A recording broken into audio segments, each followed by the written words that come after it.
This is turn 25 of Degeneracy. Not a lot of combat, mostly just facing off against Jomin. He sent a ninja at me. This one actually managed to succeed in killing my Shadow Tribune, but he's almost totally ungeared. He just has the Medallion of Vengeance, which will make him explode upon death, and the Eye of Innocence to make him stealthier, so he'll be a little bit harder to patrol out. I imagine, though, that this is just these are just items that he got from events. So his ninja managed to get lucky and land a hit on his first attack, which routed my Tribune, thus killing him, because if you rout in an assassination battle, then you're done. Here in Pesken, he attacked me with, looks like this is just more chaff with a little bit of mage support this time. So let's go ahead and take a look at what these mages are casting. Alright, so they're not going to cast anything important. You can kind of see, just based on their positioning, that they're not well placed to summon elementals, and they don't have any gems on them. It looks like this is just default magic, like the sort of stuff that the AI would cast, so they might actually just be totally unscripted. His positioning is pretty normal, with just like a little block of archers there, which leaves all of his commanders very vulnerable to a fire archers command. And then he has his summons there on the flanks, so that they engage at a different time as his main block in the middle, so bad positioning again.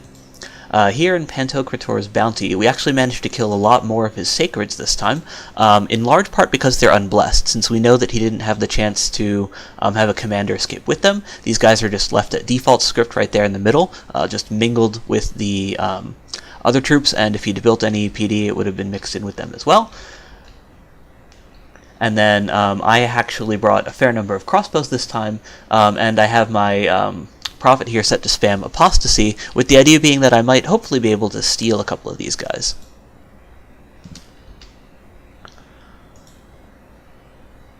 Positioned as they are, the Horde of Skeletons aren't actually going to be able to get into the fight until after my Sacreds have already engaged. And you can see that the crossbows do a lot of damage to these shieldless infantry with only 13 protection, and given that they're unblessed, they're not going to be regenerating either. They're still very killy, of course, even without the Blessed, since the Blessed didn't add a huge amount to their offensive power. And while they do rout very quickly, because they're not particularly fast, and many of them are actually already injured, we'll be able to kill a couple more of them as they're retreating. But yeah, so we managed to kill 19 out of 24 of the Acertuts. The Ice Warriors, however, mostly survived, largely just based on the fact that they have these Ice Aegises, so they're a lot more resilient. And most of my losses were just these dispossessed spirits here, and I even took an Acertut for myself. Here in the Misty Forest, we take another province off of Jomin. This one was essentially undefended, and it's just these guys following in after the army.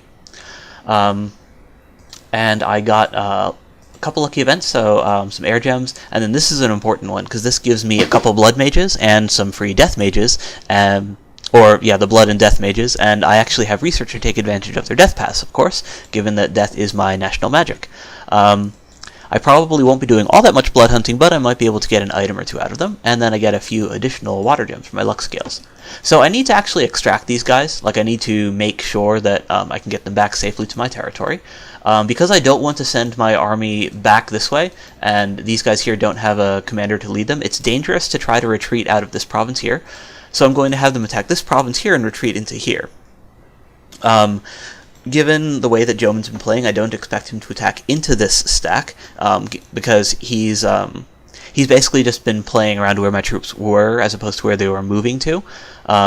Just based on like where he was attacking and pulling away from. So because I can expect this province to be more likely to be secured, this is a safer province to hit, given that I'm scripting them to retreat, because I expect to be able to keep this province alive.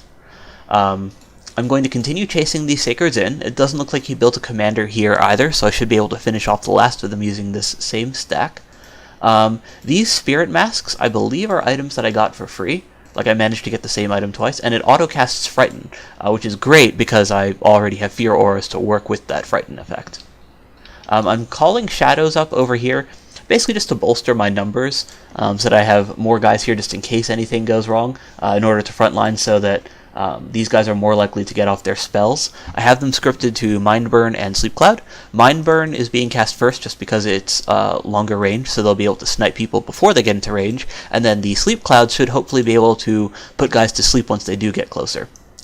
So the basic plan here with this setup is that just in case I do get attacked, I'll be able to put a bunch of the Sacreds to sleep and cause some attrition to them using the crossbows, fear auras, and these guys just to hold them off. And then I'm going to be sieging this Jomini's fort. I know that this is where he has the crystal sorceresses, so I really want this province if I can actually keep it. That lizard warrior group here is actually recruited, so we know that this here is another lizard shaman province, and this is probably where he recruited it, but given how close it is to Agartha, I definitely don't expect to be able to hold it, so I'm going to have to pull this guy away. In order to chase down the assassin in here, I have this guy set to move and patrol. This shaman here is relatively unlikely to beat that assassin, and I should have actually assigned a couple ghosts as bodyguards because they probably could have handled the assassin just fine, so that was kind of a mistake on my part. Move and Patrol doesn't actually have a chance of catching the assassin that turn, because the Move and Patrol basically just tells him to fight outside of the fort. It doesn't actually let him apply the patrol bonus just yet. Up here, I see that Marignon has stacked up his army in order to attack me through the swamp right up here, but I don't yet have my Winds of Death, which is what I'm planning on using against that army. So I'm going straight up Evocation right now. I don't have anything particularly special aside from Bolt of Unlife here, which can potentially raise dead, and Shadow Bolt, which can at least do a little bit of damage and cause paralysis in an area of effect. But at the next level, at Shadow Blast, this is where I'll have some actually serious offensive power. So this is a very long range, very large area of effect, very high damage spell. Its only downsides are its high fatigue cost and the fact that it requires gems, but you can essentially think of it as a Death Magic Earthquake-like spell, in that it's used to clear out large numbers of enemy troops. The difference is that it's armor negating and magic resistance negates, which means that you want to fire it at low MR, high armor targets, and it's very useful in LA where you have large numbers of heavy infantry and heavy cavalry type blocks to fire the big old blasts of shadows at. Lemuria is excellent at casting it, especially in Summod, because I have a relatively large number of these D2 mages, and I can also communion up the mages that are not D2. Additionally, my big mages, these Grand Lemurs, are always going to be able to cast it at least +1 level, possibly even higher.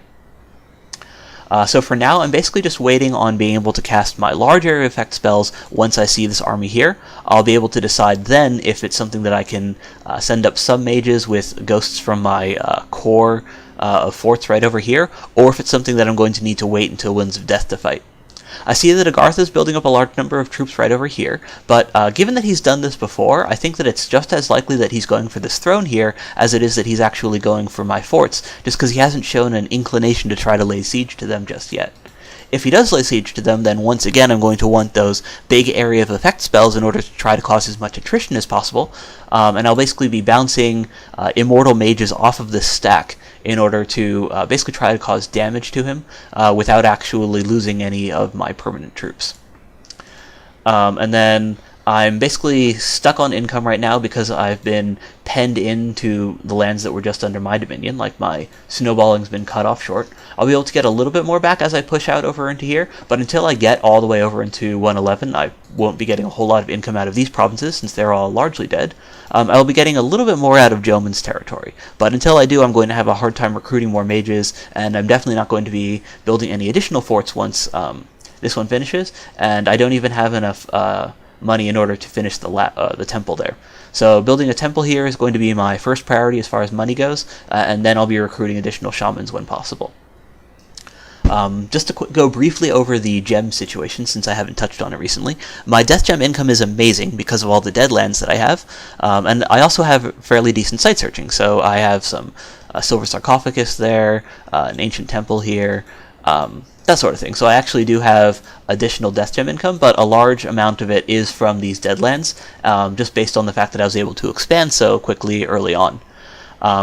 So naturally I'm going to be spending most of that on getting additional mages. Right now I'm saving up in order to get Grand Lemur, I believe? Yeah, so I'm basically just trying to get the big mages now, so that I have more guys to basically throw at these large death balls of human troops that are potentially invading me. As far as my other gems go, I only really have a trickle of income in each of these types. However, I'm also not spending them all quite yet, which means that my gem income is going to build up fairly steadily over time. Eventually, I'm going to hope to be able to convert these earth gems into items, or a Troll King's Court, that sort of thing, and then be able to get additional earth casters that way. With my water gems, I can potentially do something similar. I might even end up alchemizing some of these, just because I consider water magic a little bit lower value for Lemuria. With the exception being fighting fire elementals, you really kind of do want like a water caster to make some water elementals to frontline. And depending on what I get as far as magic, or as far as like research goes, if I hit construction 6, I can have my single water 1 mage here build himself a water bracelet and then start making water bottles, and then use those to have a similar effect where I have basically just a water elemental to go block nasty fire attacks. Astral Pearls I'm probably going to be spending on boosters, teleportation, and battlefield spells once I get there. I can feel free to spend them when I have like a decent pool like this, even though my income's not that great. And it's definitely something that Lemuria can benefit a lot from in battle, just because you really do need anti-magic, and spending an extra pearl in order to cast a higher level astral spell that can potentially turn a fight, like even something as simple as Astral Geyser or Enslave Mind. And then in my communions, I'm definitely going to want to use Power of the Spheres as well. So for my pearls, I might end up alchemizing some of them into death gems, but I'm hoping that I'll be able to spend most of these on combat magic rather than actually needing to burn them on summons or so on. If I do somehow end up with a massive income later on, after I get the chance to site search a little bit more, then I might look into doing things like golems or Ether Gate, but I'm most likely just going to be using them on boosters and magic. For nature gems, these things I'm probably going to be using as fort stuffers in case I get sieged down. Nature gems are probably the most efficient way to get additional defensive power in your forts through summon wolves, just because it's a very cheap spell that gets you a lot of strength.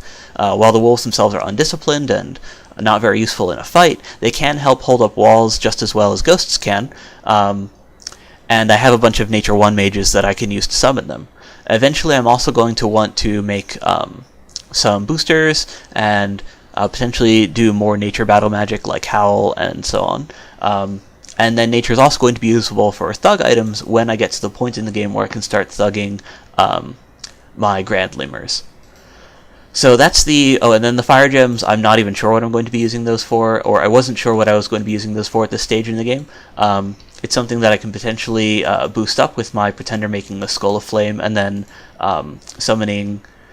and then if I can get like an Indie Mage that has F2 or above, I can summon Flame Spirits with them. But until I find an Indie F Mage, I'm probably not going to be using those gems all that much. And again, that's a gem type that I might end up alchemizing towards something that is more immediately useful. So that's the turn. I'm not doing super great at the moment, even though I am, I think, either the largest or the second largest player at the game. Basically, I am like definitely a major power up there with Atlantis and Agartha right now. Those are the only two nations that could potentially be larger than me. But at the same time, the fact that I'm penned into provinces that don't have any income, and I don't have a way of using all of this gem pool yet, means that I don't actually have a huge amount of like growth potential from my current lands. I need to be able to actually keep winning fights and have the luxury of site searching stuff in order to actually be able to build up and get stronger over time. And that's the turn. Alright, this is turn 26. I do manage to find 2 more magic sites. This is great. Just like I was talking about in the last video, until I find these sites, the fact that I have my dead lands boosting up my death gem income is kind of the only redeeming factor in my lands right now, and I really do need to be able to get my site searching done in order to be able to get stronger with the lands that I have. I am a little bit bitten in the butt by this ninja and forgetting to assign some ghost bodyguards, because even though he doesn't have great gear, he doesn't need to in order to beat a mage that doesn't have gems and isn't casting anything that can actually kill him. So I lose another, or I lose a valuable mage there, not just a tribune. If he stays and he fights the Centaurian, then he's almost certainly going to lose, so that's okay. And then that Centaurian, I believe, is just set to... Oh no, I have him move out. Well, if he stays and fights, or if he does try to assassinate the Centaurian, he's probably going to lose, so that's fine. let's go ahead and take a look at these sites here. So I find a Crystal Garden, which is more Astral Pearls, and a Bone Door Tower. So these are definitely two gem types that I like, so that's okay. Here in Hoburgdorf, these guys successfully retreat, and I was correct about Jomon not attacking this province, so I'm able to retreat into there as well. This is actually a pretty cool province to own just because it has a little bit of income with a site that I wouldn't be able to search normally outside of my Pretender. So I can thank Jomon for searching that for me. Here in the Old Land, I'm able to hunt down the last of Atlantis's troops, but I do lose a large number of ghosts in the process. He seems to have built up a fair amount of province defense here. That looks like 10. Yeah, that's 10 province defense. And then these guys are, of course, still unscripted. They're just going to charge into the fight as well.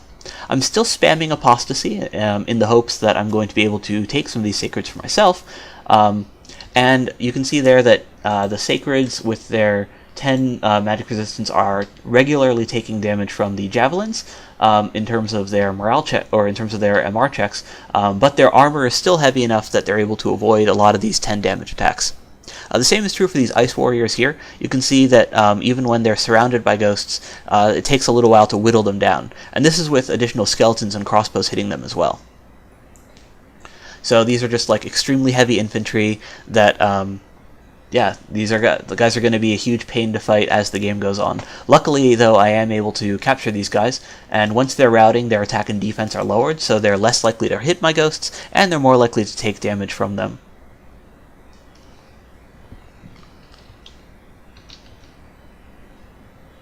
So yeah, just very impressive infantry that I need to go up against, and of course that was just the remnants of the army that I'd beaten earlier, so I still have a lot left to go with.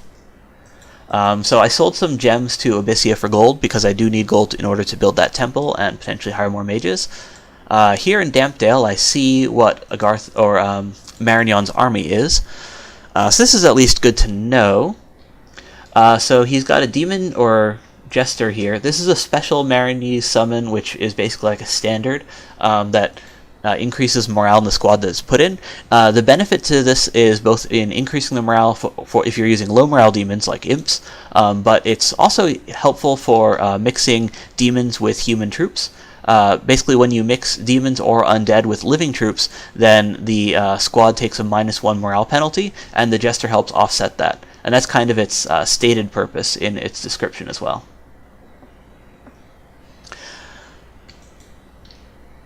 However, when he's put in the same squad as these guys, he's near the front lines there, so he's liable to get shot, and it looks like he takes possibly some friendly fire here.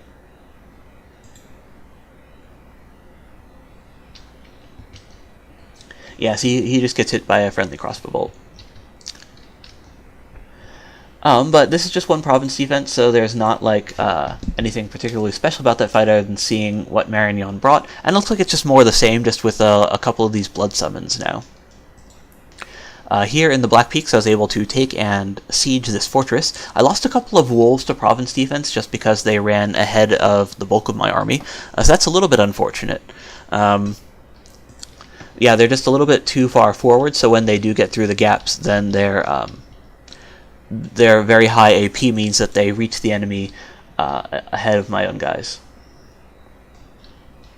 Although in this case it looks like they're doing fine. Yeah, they managed to slip through the lines there, and then they just get in front of my troops. But that's okay. They have a cold aura, and they're not undead, which is nice, but they're non-essential to the army. They're just like bonus auras and so on. So here we see Jomon's army again, and we've already seen that. We know it's just a couple basically unscripted mages, and he's just retaking these provinces that I've been raiding. So I'm moving these guys up. It looks like I left some of them at sneak, so that's unfortunate. If you don't control-click with a stealth unit, it's just going to sneak instead of move, which means it doesn't show up to the fight. So that's no good at all, and that means that they won't show up to the fight if there is one there. And did I leave this fort unsieged? No, okay, good. I left a Shadow Soldier here, so if he doesn't try to break siege, then this fort's going to remain under siege as well. These guys, I have these guys set to retreat and this guy set to move in as well, so he can join them and provide a little bit of additional mage support. This guy, meanwhile, is going to go over here to reinforce this province and then start pushing back into Jomon on his western territories right over there. Agartha, meanwhile, has moved the bulk of his army away, so just as I suspected, it doesn't look like he actually wants to pick a fight with me here, but Marignon has moved up an additional army here of yet more crossbows that we haven't seen yet, and they might break through this province and then threaten my lands over here. So I'm definitely going to need some major magic in order to combat that. At this point, I started to pivot back into enchantment for Rigor Mortis, but I am finishing up Evocation 5 in order to get Shadow Blast. So I'll have some big area of effect spells and then a battlefield-wide fatigue spell in order to basically make it so that if I am winning any fight, that everything that's there is going to be destroyed. If you'll recall, I had a very high amount of province defense here from earlier, and I'm going to be moving up all of these mages and Ghostly Frontline right over here.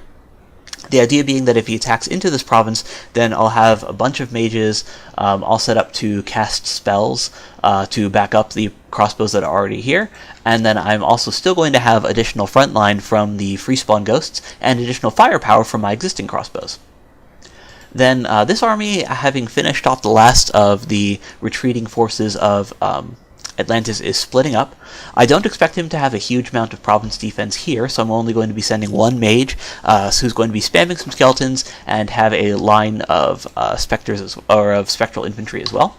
Whereas the bulk of my army is going to continue on going down this way to take the more valuable province, which he might have actually built up some province defense on and potentially even have tried to defend. This guy right over here is able to see if there was an army here. Because most of Atlantis' stuff is map move 2, or rather the fastest stuff that he has is going to be map move 2, having a scout here is important to see if he has anyone that's in range of these provinces. Although this one's cold anyway, so the pass is sealed, so he'd only be able to get to here from this province right over here. And because the crossbows are map move 1, I don't really need to worry about it.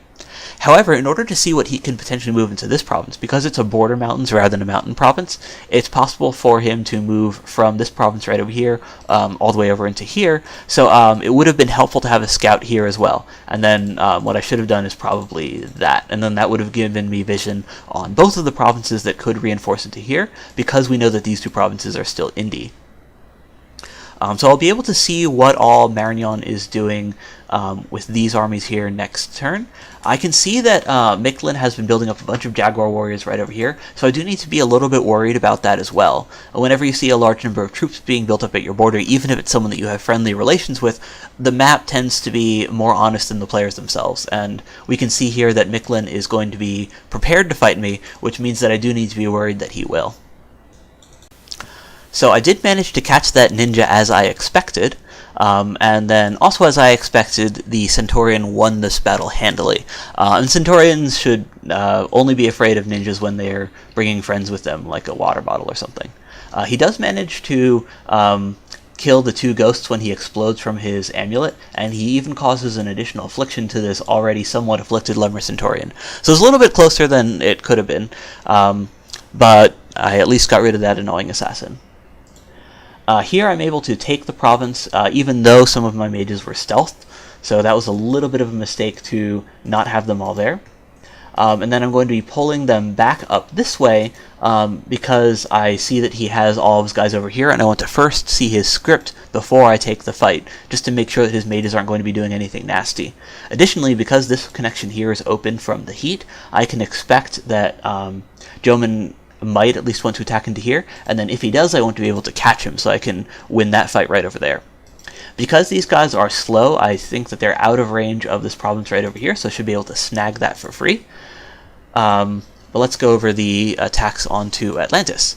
So in one of them, he was building a scout, and I lose one of my Sacred Acertuts, which is kind of too bad. I didn't really have a bless for them, but they are cool warriors. And then I lose a couple of my living recruits as well. It's not the end of the world, though. I did have them at the front for a reason, because I would prefer them to die as opposed to units that I don't pay upkeep on, and because he did build a fair amount of province defense here. I think this is, what is that, like 10 or 14? It's not the end of the world that I took some losses taking it. And then losing these guys also means that I don't need to pay upkeep on them, so that's at least a silver lining. Here I take another province with essentially no problems.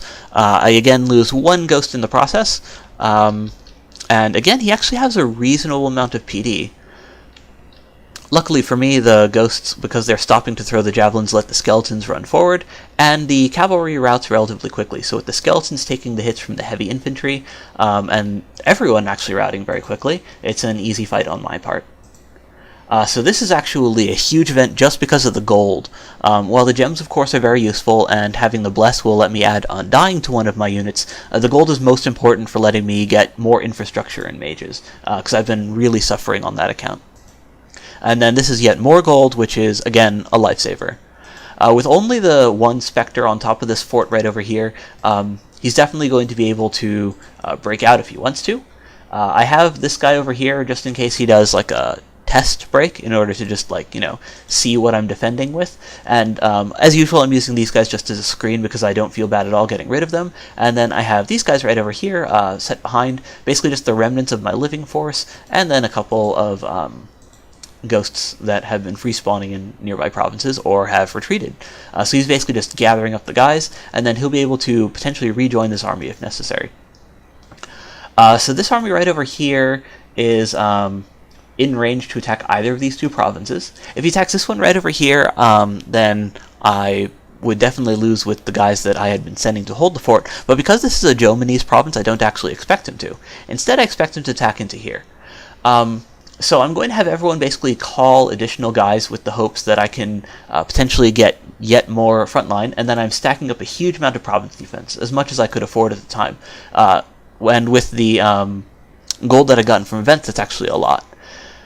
The idea here is that even though his troops are very elite, he doesn't look like he's been bringing a huge amount of mage support, and I have a fair number of crossbows with me this time. So I believed that between my Horde of Skeleton mage support, my evocation, and all of the crossbows that I can bring, that I should actually have a reasonable chance of holding this, or at least causing a huge amount of attrition to him and preventing him from pushing any further into my territory.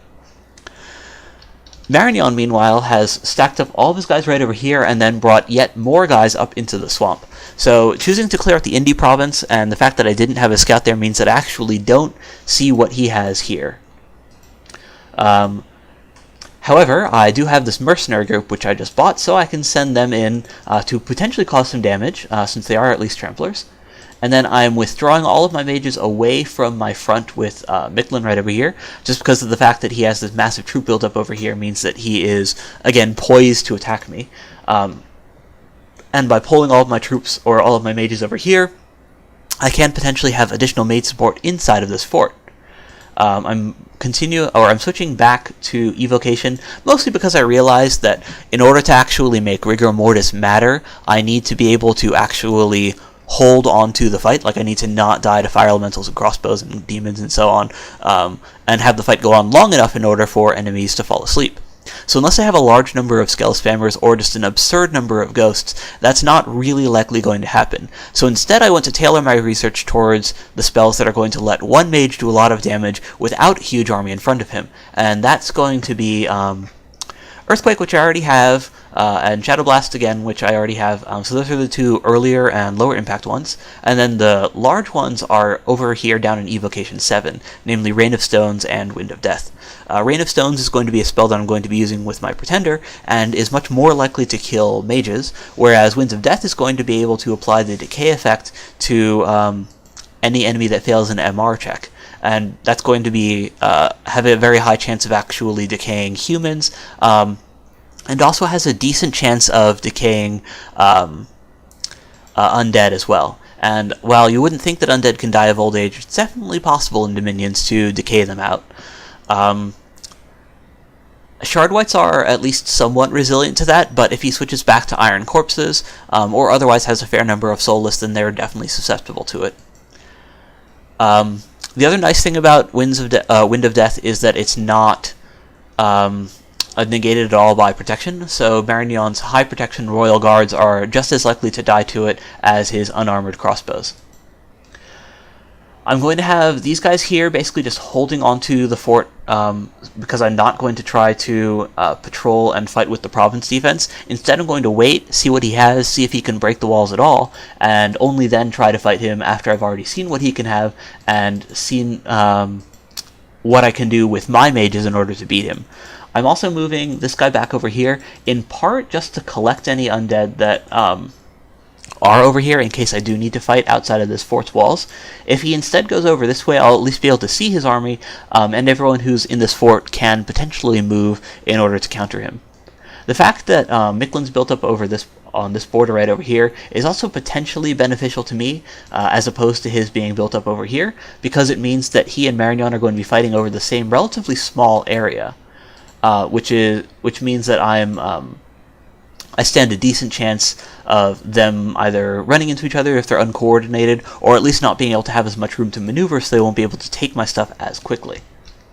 The fact that I'm still winning against Jomon over here is definitely a big boon in my favor, because it means I'm once again getting a little bit of income just from these Jomonese provinces that I'm taking, and that's going to help offset the potential losses that I can suffer up here, assuming that Marignon continues his advance. Alright, this is turn 28, and I take this province right over here at the loss of a bunch of dispossessed spirits and at the gain of a couple soulless warriors. So the soulless warriors are coming from my dogs, I think. Yeah, this guy. So Shade Beasts have a venomous bite, which isn't particularly threatening on its own, but it is a magic attack that's not negated by magic resistance, and everyone that they kill is reanimated as soulless. The dispossessed spirits here at the front line are going to be tanking the province defense, and while you can't charm or enslave province defense to get permanent units, the reanimator ability does actually still work. So I can kill some militia here and get a soulless warrior from it. Here I do manage to see what his army is, and it is really nasty. This is everything that Jomon has left, I believe. So the troops themselves are, or rather the mage count itself is somewhat intimidating. He's even got these nature summons right over here. He's got a large number of crystal sorceresses, and if he scripted it properly, this is extremely threatening. However, he kind of just doesn't. So he has everything here, all of his mages just kind of in a blob. He even has these crystal sorceresses being archers mixed up right over here, so Fire Archers has a decent chance of targeting his mages, and he doesn't have any cavalry aside from his commanders right over here. So if I did have any flyers, I could have just set them to attack cavalry, and then I would have surrounded this force right over here. He has a couple of priests here as well, which could potentially do some banishment, and he does have some evocation research, so he can cast at least some higher level spells, which have the potential of causing just a lot more damage just by hitting a large enough area. But he still has his flyers scripted to just kind of go in, so there's definitely a decent chance of the Tengu being in the fight before anyone else when he is actually fighting me, and then dying for free.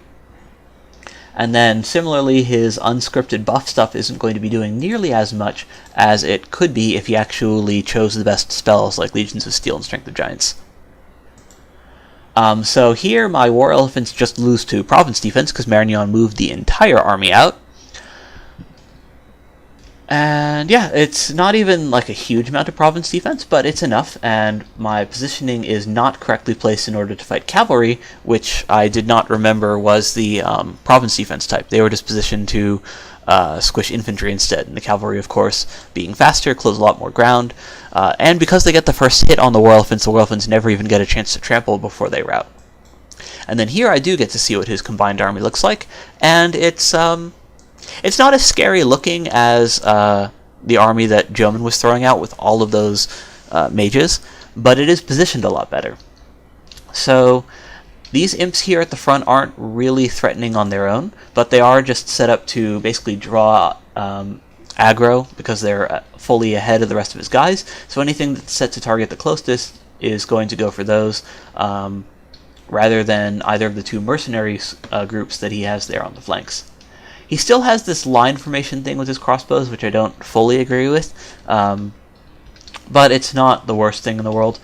Because they're not in skirmish formation, the lines are actually bunched up, so you don't actually even get the reduced surface area. If I can look at that again. Which means that any area of effect evocation or shots that are set to target archers, even if they miss and land in an adjacent square, are still going to get a full hit in. And then he doesn't have anything here in the rear, but because I don't have flyers, it's a little bit difficult for me to take advantage of that.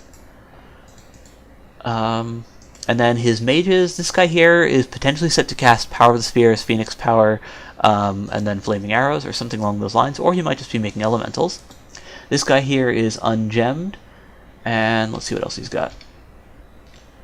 Is that it? That might be it for mages, yeah. This one was the very scary group. Yeah, so he's just got a couple I missed Royal Navigator, 1 second. But yeah, his mages aren't going to be spamming elementals as they were in that first fight that we... Oh yeah, there he is.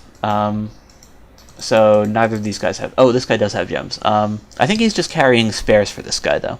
He might cast Power of the Spheres himself, but that's about it. I get a couple more free gems. That's great. And the Silver Sarcophagus opens up and spreads death worldwide, which doesn't bother me at all, because my Dominion is already dead. I finish another fortress, which is nice. So I now have 2 more forts than I did a couple turns ago. And they both have temples, so I can get yet more ghostly free spawn. Given that his army is all right over here and has relatively little mage support, I'm just going to blob up and try to fight it.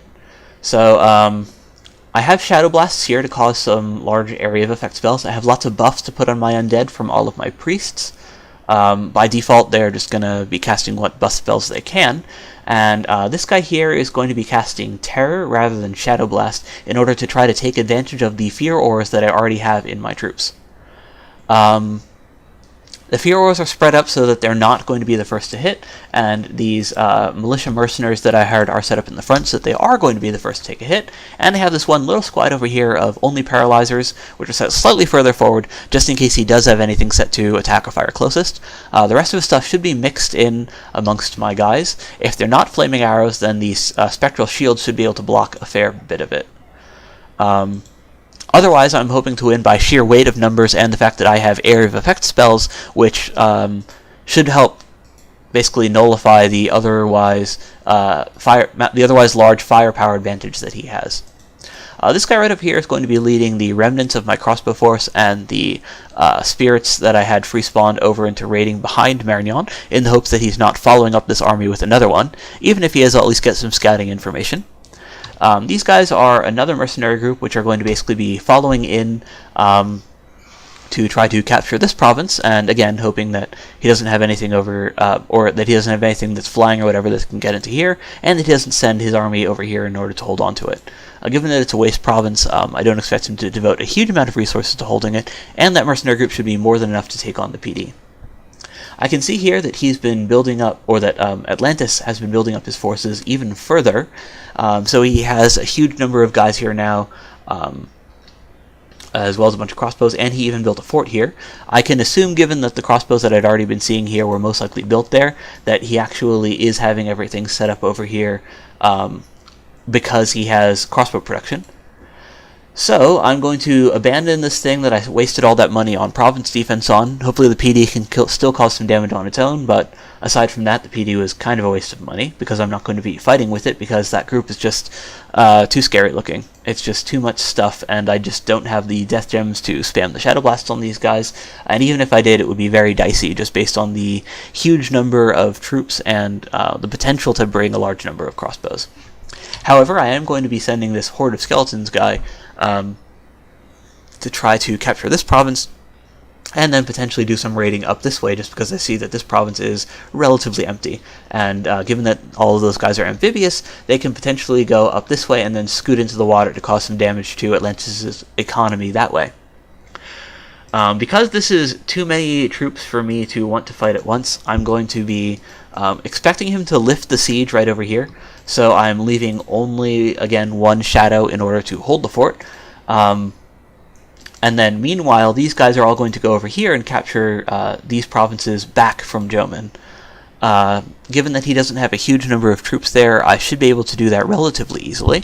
And yeah, once I push over this way, I'll be bordering Agartha on the south again, which means that he can once more recapture those provinces. But for a little while, I'll still be holding them and getting the income from them. And if Agartha sends too few guys, he can potentially lose them to this stack of mages and troops. Meanwhile, these guys here are just set to research now that they're back safely in my territory, so I get at least a couple lab rats out of it. In terms of their battle magic, just because I'm not researching blood and wouldn't have any blood slaves for them anyways, they're essentially just D1 mages, so kind of like Ravenants that I pay upkeep for. But they at least research a little bit more, and 12 RP that I didn't need to pay for is definitely not anything that I'm going to feel sad about. I'm switching back over to Limor Acolytes in the hopes of getting more Shadow Blasters and Communion Mages. Eventually I'm going to switch back into Grand Lemur production, given that I can expect to be fighting at least a fair amount in my territory. But I am at least going to be able to get additional firepower that I can use right away with my Limor Acolytes, and they're also a little bit more gem efficient for research. Once I get my research closer to Evocation 7, then I'll definitely want to be spending all of my gems on the Grand Lemurs until I have enough A-random guys to do my Wind of Death spam for me. So that's the plan right over here. Try to hold against Marignon while doing some raiding against him, try to dodge this Jomany's army while raiding against him, and continue to expect Agartha to try to use me as a pit for other people to sink resources into while he fights Agartha, or Abyssia, over on the subcontinent right over there. And that's the turn.